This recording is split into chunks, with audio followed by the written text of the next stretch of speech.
ሐዋርያት ሥራ መጽሐፍ ምዕራፍ 8 ከቁጥር 4 ጀምሮ ኢየሱስ ስም እንሰማለን። ባይድ የተበተኑትም ቃሉን እየሰበኩ ዞሩ። ፊልጶስም ወደ ሰማርያ ከተማ ወርዶ ክርስቶስን ሰበከላቸው። ሕዝቡም የፊልጶስን ቃል በሰሙ ጊዜ ያረጋት የነበረውን ምልክት ባዩ ጊዜ የተናገረውን ቃል በአንድ ልብ አደመጡ። ርኩሳን መናፍስት በታላቅ ድምፅ እየጮሁ ከብዙ ሰዎች ይወጡ ነበርና ብዙም ሽቦችና አንካሶች ተፈወሱ። በዚያችም ከተማ ታላቅ ደስታ ሆነ።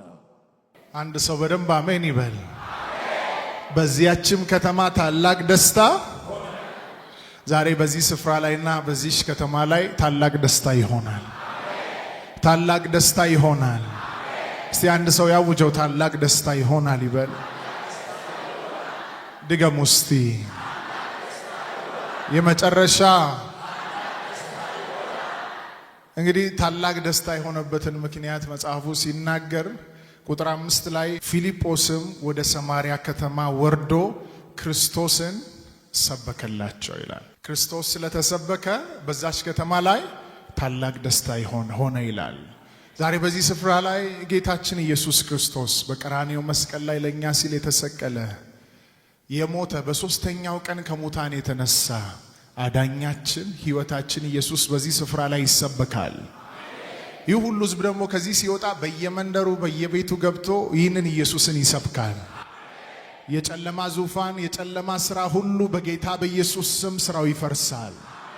ሥራው ይፈርሳል። እስቲ የሚሰበከውን የጌታን ስም ጥሩ። ኢየሱስ በሉ። በዚህ አየር ላይ 3 ጊዜ ጥሩት። 1 2 የመጨረሻ። ይህ የጠራችሁት ስም በሰሜን በደቡብ በምስራቅ በምዕራብ ይሰበካል። በዚህ ከተማ ላይ ይሰበካል። ሌላ ጌታ የለም፣ ጌታ ኢየሱስ ነው። ሌላ አዳኝ የለም፣ አዳኝ ኢየሱስ ነው። ሌላ አምላክ የለም፣ አምላክ ኢየሱስ ነው። ሃሌሉያ! ለጌታ ክብር አምጥተን እንቀመጣለን። ሃሌሉያ! ከማስተማሬ በፊት የእግዚአብሔርን ቃል ታማችሁም በጭንቀት ውስጥም የመጣችሁ በተለያየ አይነት ሁኔታ ውስጥ የመጣችሁ አንድ መልእክት፣ አንድ የምስራች አለኝ። ታውቃላችሁ፣ ይሄ ምስራች የማይለመድ የማይሰለች የምስራች ነው። ስለ ኢየሱስ ዛሬም ነገም እስከ መጨረሻው ሲወራ ስለሱ ሲሰበክ ሊለመድ አይችልም፣ ሊሰለችም አይችልም። ለሰሚው ብቻ አይደለም፣ ለተናጋሪውም አይለመድም፣ አይሰለችም። ይህን ተናግሬ እግዚአብሔርን ቃል አስተምራለሁ። ዛሬ ስለ ኢየሱስ በዚህ ስፍራ ላይ ሲነገር ሁላችሁም ይህ የተነገረውን ቃል ይዛችሁ ሄዳችሁ የዳናችሁበትን ወንጌል ይዛችሁ ሄዳችሁ በየመንደሩ በየቤቱ ለምታገኙት ሰው ጌታ ላወቀውም ላላወቀውም ይህንን ድምፅ ታስተጋባላችሁ። በዚህ ተስማምታችኋል? ይህ የመንፈስ ቅዱስ ሐሳብ ነው። ክብር አምጡ ለጌታ።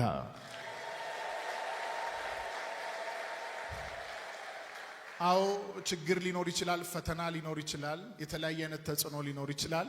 በተጽዕኖ ውስጥም በችግር ውስጥም በፈተና ውስጥም ማን ይሰበካል? ደግሞ ብዙዎቻችሁ ይዛችሁት የመጣችሁት ችግርና ጭንቀት፣ ሐዘን፣ መከራ እዚህ ያራክፋችሁት ነው የምትሄዱት። እዚህ ጥላችሁት ነው የምትሄዱት። ሃሌሉያ! ነገር ግን የኢየሱስ ስም በሁኔታ ውስጥም በችግር ውስጥም በመከራ ውስጥም ይሰበካል። ዛሬ ከዚህ ቃል ላይ እንመለከታለን። በተለይ ቁጥር 4 ላይ ስታነቡ የተበተኑትም ቃሉን እየሰበኩ ዞሩ ይላል። ባይዘይ ወደ ቁጥር 5 መጣለው። ዋናው የስብከት ርዕስ ፊልጶስም ወደ ሰማርያ ከተማ ገብቶ ክርስቶስን ሰበከላቸው እንደሚል በዚህ ላይ ነው እግዚአብሔርን ቃል ዛሬ የምሰብከው ማስተምረው። ቁጥር 4 ላይ ስታዩ ግን ፊልጶስ አንዱ የተበተነ ሰው ነው። ቃሉን ስትመለከቱ የተበተኑትም ቃሉን እየሰበኩ ዞሩ ይላል። በምቾት አይደለም፣ ጥሩ አጋጣሚ ተፈጥሮ አይደለም የተበተኑት፣ ወይ ደግሞ የተሻለ ለውጥ ለማምጣት የተሻለ በር ተከፍቶላቸው በስጋ የሚመች ኢንቫይሮመንት ውስጥ ለመግባት አይደለም የተበተኑት። ከባድ መከራና ችግር ደርሶባቸው ነው የተበተኑት። ከባድ መከራ ውስጥ ገብተው ከባድ ችግር ውስጥ ከባድ ስደት ውስጥ ገብተው ከገቡበት ስደት ከገቡበት መከራ ከገቡበት መከራና ጭንቀት በላይ እነሱ የሰበኩት ስለ ኢየሱስ ነው። ያሉበትን ሁኔታ የሚያልፉበትን ችግር የሚያልፉበትን መከራ የሚያልፉበትን ታላቅ ስደት አልሰበኩም። የሰበኩት ኢየሱስን ነው። ታውቃላችሁ በዚህ ጊዜ ላይ አማኝ ሁሉ በሚያልፍበት መንገድ በከፍታም በዝቅታም በሁሉ መንገድና በሁሉ አቅጣጫ ላይ ኢየሱስን የሚሰብክ ከሆነ የእግዚአብሔርን አጀንዳ በምድር ላይ እየፈጸመ ነው ማለት ነው። ይሄ የእግዚአብሔር አጀንዳ የሆነው ኢየሱስ ምቹ በሆነ ጊዜ ብቻ አይደለም የሚሰበከው። ሕይወት በተስተካከለልን ሰዓት ብቻ አይደለም ስለሱ የሚነገረው። ወይንም ደግሞ በጣም ጥሩ የምንለው የሕይወታችን ሲዝን ላይ ብቻ አይደለም የሚነገረው ስለ ኢየሱስ።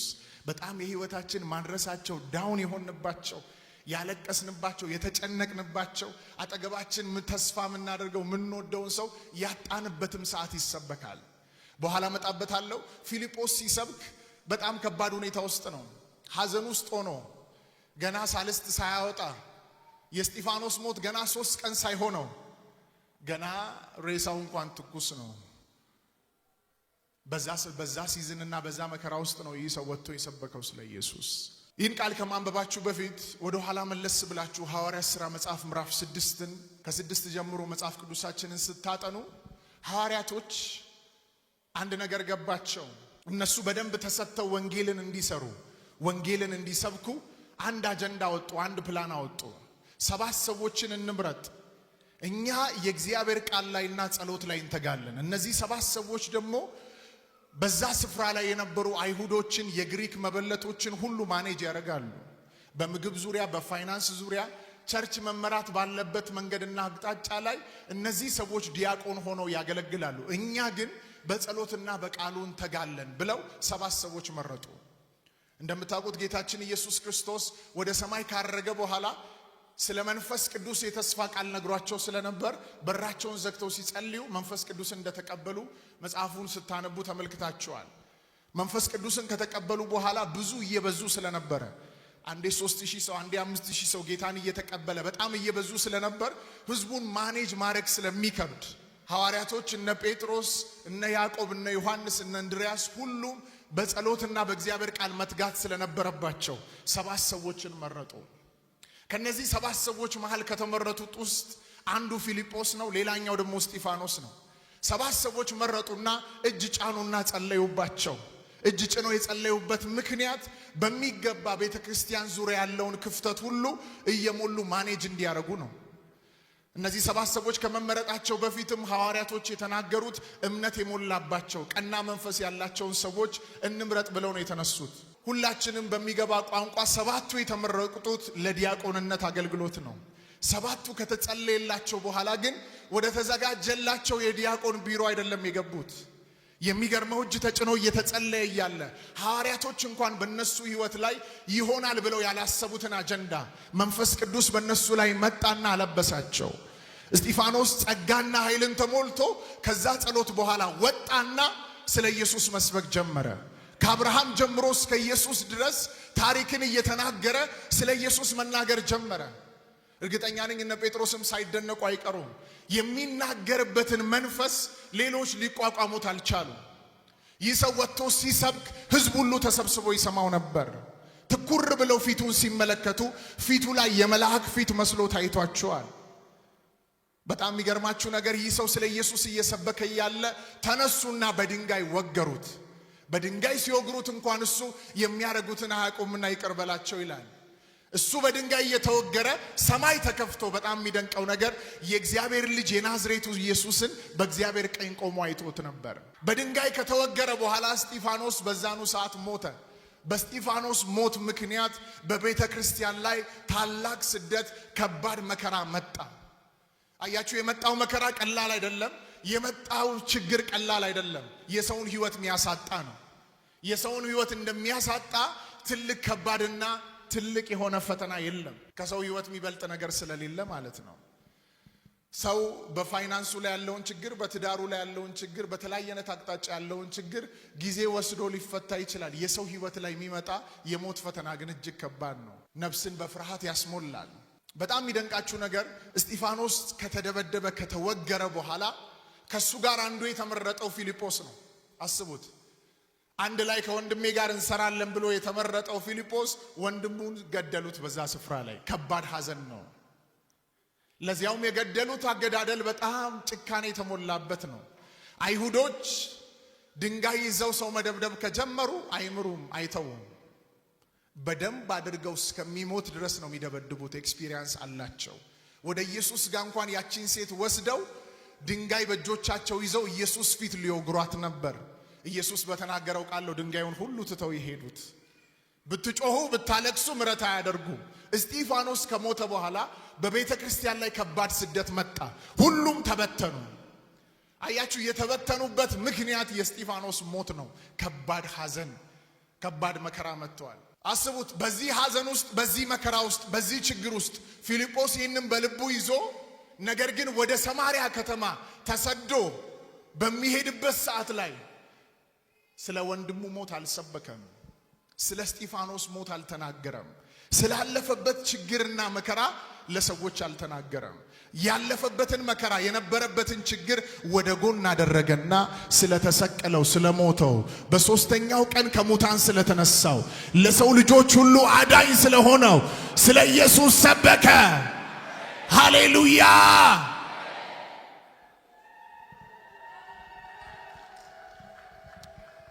ስሙኝ አባቴ ብሩካን፣ አንዳንዶቻችን ብንሆን ራሳችንንም ለማረጋጋት በጣም ይከብዳል። እስጢፋኖስ አደጋ አይደለም፣ ድንገተኛ አደጋ አይደለም የደረሰበት፣ በጣም ከባድ ይወላችሁ፣ ሁሉም እያየ በአሰቃቂ ሁኔታ ነው ተወግሮ የተገደለው። ነገር ግን ይገርመኛል የፊልጶስ ልብ ገብቶ 3 ቀን ሳይሆነው እንኳን ይህ ሰው ገብቶ ስለ እስጢፋኖስ ሞት አልሰበከም። ስንቶቻችንን ህይወታችን ላይ የሆነ ቁስል የሆነ ከባድ ችግር አይደለም ትንሽ መከራ ሲኖር ስለ ኢየሱስ አይደለም መናገር ስለምንም መናገር አንችልም። ያለንበትን ችግርና መከራ ነው የምናስተጋባው። ያለንበትን ፈተና ነው የምንናገረው። አባቶቻችን ስታዩ በሚያልፉበት መከራ ሁሉ መከራውን ወደ ጎን አድርገው ለሰው ልጆች ሁሉ ኃጢአት ሲል የሞተውን የናዝሬቱ ኢየሱስን ይሰብኩ ነበር። አንድ ነገር አምናለሁ፣ በዚህ ቢሻን ጅልባ ከተማ ላይ በዚህ ወረዳ ላይ የኢየሱስን ወንጌል የሚሰብኩ በጌታ በኢየሱስ ስም ይነሳሉ። የኢየሱስን ወንጌል ከዛሬ ቀን ጀምሮ እንኳን ይህን መልእክት ሰምተው በሞት ፊት የሚሰብኩ፣ በጨለማ ፊት የሚሰብኩ፣ ባላመኑት ፊት የሚሰብኩ ይነሳሉ በኢየሱስ ስም። ይነሳሉ በኢየሱስ ስም። ይነሳሉ በኢየሱስ ስም። ምድር ታውቃላችሁ በተለያየ አይነት ነገር ተሞልታለች። አንዳንዱ አማኝ ሆኖ እንኳን የሚሰብከው የሚናገረው ስለተለያየ አይነት ነገር ነው። አንዳንዱ ስለ ፖለቲካ፣ አንዳንዱ ደግሞ ስለማይጠቅም ረብ ስለሌለው ነገር ነው ቆሞ የሚናገረው። የዳነበትን ወንጌል ሰዎች ወደ ሲኦል እየሄዱ እንደ መናገር፣ ለሰዎች እንደ ማስተጋባት መድኃኒት ይዞ ያለውን መድኃኒት ግን ለሌሎች አያካፍልም፣ አይናገርም። ታውቃላችሁ እኛ ሁላችን ከጨለማ ወደሚደነቅ ብርሃን የመጣንበት ትልቁ አጀንዳ፣ ትልቁ ምክንያት የዳንበትን ወንጌል ለሌላው እንድንናገር ነው። በስራችን ቦታ፣ በትምህርታችን ቦታ፣ በምንሄድበት፣ በምንገባበት፣ በምንወጣበት ቦታ ሁሉ ይህንን ወንጌል እንድናደርስ ነው።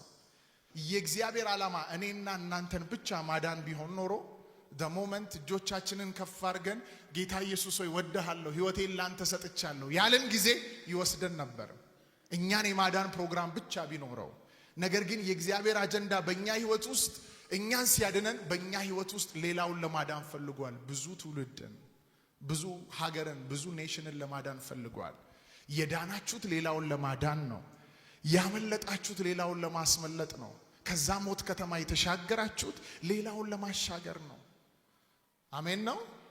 ስለዚህ ዛሬ ባላችሁበት ችግር መከራ ጌታ ችግራችሁን ያስረሳችኋል። መከራችሁን ሁሉ ከሕይወታችሁ ላይ ያነሳል። ነገር ግን ከዚህ ስትሄዱ ስለዚህ ወንጌል ማስተጋባት መናገር አለባችሁ። ኢቭን እንኳን ዛሬ የችግር ፋይል ቢዘጋ ነገ መከፈቱ አይቀርም። በዓለም ሳላችሁ መከራ አለባችሁ። አይዟችሁን ያለምን አሸንፌያለሁ ብሏል ጌታ። በምንም አይነት ሁኔታ ውስጥ ስናልፍ ስለዚህ ወንጌል ስለሞተልን ጌታ ልናስተጋባና ልንናገር ይገባል። አሜን ነው። እስቲ አንድ ሰው በደንብ አሜን ይበል። ተስማምታችኋል? ከተስማማችሁ እስቲ በጭብጨባችሁ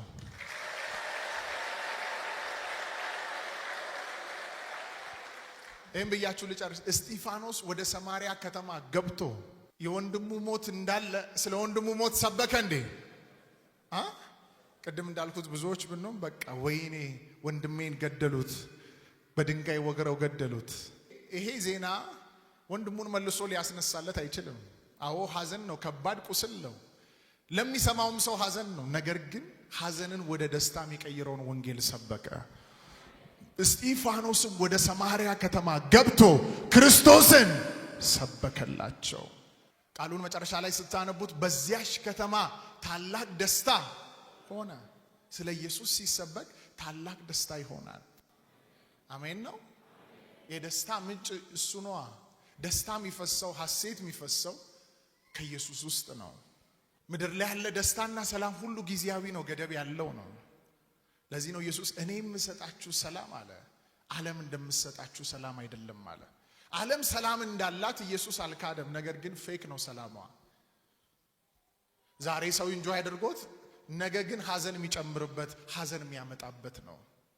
ዛሬ ሰው ቀምሶ ደስ ብሎት ነገር ግን ከጥቂት ደቂቃ ሰከንድ በኋላ ውስጡን በከባድ ሐዘንና ወቀሳ ውስጥ የሚያስገባው ነው። እኔ የምሰጣችሁ ሰላም ግን ዓለም እንደምሰጣችሁ ሰላም አይደለም አለ ኢየሱስ። ዮሐንስ ወንጌል መጽሐፍ ምዕራፍ 10 ቁጥር 10 ላይ ሌባው ሊያርድ ሊሰርቅ ሊያጠፋ ይመጣል እንጂ ለሌላ ለምንም አይመጣም አለ። ከዛስ እኔ ግን አለ ሕይወት እንዲሆንላችሁ እንዲበዛላችሁ መጥቻለሁ አለ። ይህ የመጣው ጌታ የበዛ ሕይወት ያለው ጌታ እኛ ውስጥ አለ። ለሌላው ስንናገር ሰተን ማጨርሰው ትልቅ ሀብት ነው። ከወቅት ምድር ላይ ሰው እጁ ላይ ያለው ገንዘብ ዛሬ ተነስቶ ዛሬ መስጠት ቢጀምር ያንዳንድ ሰው ገንዘብ ከ30 ደቂቃ በኋላ ያልቃል። ያንዳንድ ሰው ከ10 ደቂቃ በኋላም ያልቃል። ያንዳንዱ ቢሊዮነር የተባለ እንኳን በጣም ቢቆይ ቀናቶች ነው። ከቀናት በኋላ ያልቃል፣ ባዶ እጁን ይቀራል። ነገር ግን የተሰጣችሁ ይህ ትልቅ ስጦታ ሰጣችሁ የማትጨርሱት የገባው ቢኖር ጮሆ አሜን ይብላል። ተናግራችሁ የማያልቅባችሁ ጥሩት። እስቲ ስሙን ጥሩት፣ ድገሙና የመጨረሻ ዛሬ ይህ ስም በዚህ እየተነገረ እንዳለ የብዙዎች መከራ፣ የብዙዎች ችግር፣ የብዙዎች ጭንቀት ከእግራቸው በታች ይረገጣል። እርኩሳን መናፍስቶች እቺን ምድር ለቀው ይወጣሉ። የመተተኞች መተት ስራው ይፈርሳል። የደጋሚዎች ድግም ስራው ይፈርሳል። የጨለማ ስራው ይፈርሳል። ሃሌሉያ። ፊልጶስ ወደ ሰማርያ ከተማ ገብቶ ክርስቶስን ሰበከላቸው ይላል። ቃሉን ላንብብላችሁ። ሕዝቡም ፊልጶስን ቃል በሰሙ ጊዜ ይላል እርኩሳን መናፍስቶች በታላቅ ድምፅ እየጮሁ ከብዙ ሰዎች ይወጡ ነበር። ብዙ ሽባዎችና አንካሶች ተፈወሱ። በዚያች ከተማ ታላቅ ደስታ ሆነ ይላል። አማኝ ቢኖር ዝግጁ ቢሆን በደንብ አሜን ይላል። በዚያች ከተማ ታላቅ ደስታ ሆነ። ዛሬ በእናንተ ቤት፣ በእናንተ ሕይወት፣ በእናንተ ዘመን፣ በእናንተ ሥራ፣ በእናንተ መንገድ ላይ ታላቅ ደስታ እስቲ ይሆናል በሉ። ታላቅ ደስታ ይሆናል በኢየሱስ ስም። በጨለማው መንደር ግን ሐዘን ይሆናል። በሟርተኛው መንደር ሐዘን ይሆናል። በደጋሚዎች ምድር ላይ ሐዘን ይሆናል። በእናንተና በቤታችሁ ላይ ታላቅ ደስታ ይሆናል። ጠላት የዘጋው በር ይከፈታል። ሰይጣን በእናንተ ሕይወት ላይ ያሰራው ሥራ ይፈርሳል። አንድ ሰው በእግሩ ቆሞ እንዲህ ብሎ ያውጅ፣ በዚህች ምድር ላይ ታላቅ ደስታ ይሆናል ብላችሁ አውጁ። ድገሙና ተናገሩ። ቃላችሁ ላይ ስልጣን አለ። ተናገሩ። የመጨረሻ ጠላት እያየ ደስታ ይሆናል። ሟርተኛው እያየ ደስታ ይሆናል።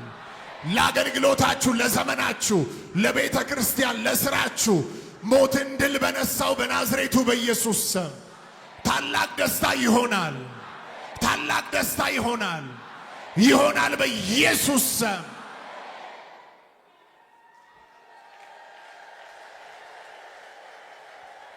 ቀኝ እጆቻችሁን ከፍ አድርጉ። ይህን ትንቢት ልናገርና ጸልያለሁ። በዚህች ምድር ላይ ደግሞ ይህን ትንቢት እንናገራለን።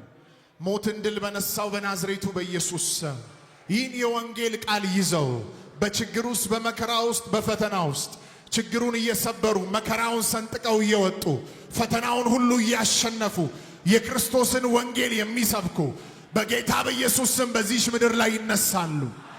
በኢየሱስ ስም ይነሳሉ። በሞት ፊት የሚሰብኩ፣ በጨለማ ፊት የሚሰብኩ፣ በዲያብሎስ ሥራ ፊት የሚሰብኩ፣ ከቤታችሁ ይነሳሉ፣ ከልጆቻችሁ ውስጥ ይነሳሉ። ለኢየሱስ ወንጌል የማይደራደሩ፣ ለሚበላ ለሚጠጣ የማይኖሩ፣ ለስም ለክብር ለዝና የማይኖሩ የኢየሱስን ወንጌል ይዘው የሚወጡ በመከራ ፊት ለፊት የሚሰብኩ ይነሳሉ። ከአንደበታቸው እሳት ይወጣል። የጨለማን ሥራ ያፈርሳል። የጠንቋዮችን መንገድ ያስቆማል። በሚገቡበት ኃይል ለብሰው ይገባሉ። ኃይል ለብሰው ይገባሉ። ጠላት ሊያስቆማቸው አይችልም። ሟርተኛ ሊያስቆማቸው አይችልም። በቢሻንጅልባ ላይ፣ በሶዶ ወረዳ ላይ፣ በቡታጅራ ምድር ላይ፣ በኬላ ምድር ላይ የኢየሱስን ወንጌል የሚሰብኩ የተሰቀለውን ጌታ የሚሰብኩ ፊቱ እንደ ፀሐይ የሚያበራውን ጌታ የሚሰብኩ የኢየሱስ ምስክሮች ይነሳሉ።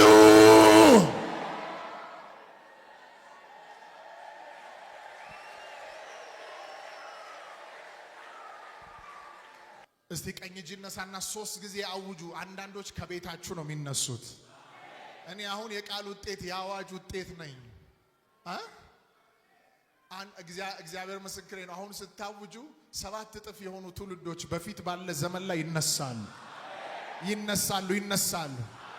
ልክ እንደ ዘማሪ ኤፍሬም ያሉ፣ ልክ እዚህ እንዳሉ አገልጋዮች ያሉ ምድሪቱን የሚነቀንቁ፣ የጨለማን መንገድ የሚያስቆሙ፣ የሟርተኛውን ሟርት የሚያፈርሱ፣ የጨለማን ሥራ የሚያፈርሱ፣ የኢየሱስን ወንጌል እየሰበኩ የሚኖሩ ጩና እስቲ 3 ጊዜ ይነሳሉ በሉ።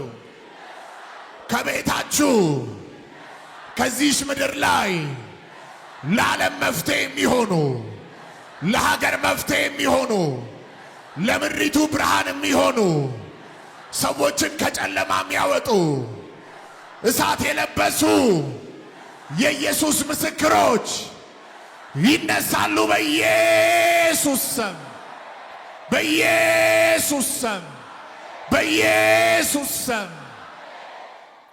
ኦራባካ ታራባካዲያ ቦሳ ፓራዶስኪያ ለሁለት ሰው በቀኝም በግራም ላለ ሰው ነካ አድርጉትና ከቤት ከዘመን ከመንገድ ላይ እግዚአብሔር አምላክ ያስነሳል ትውልድን በሉት።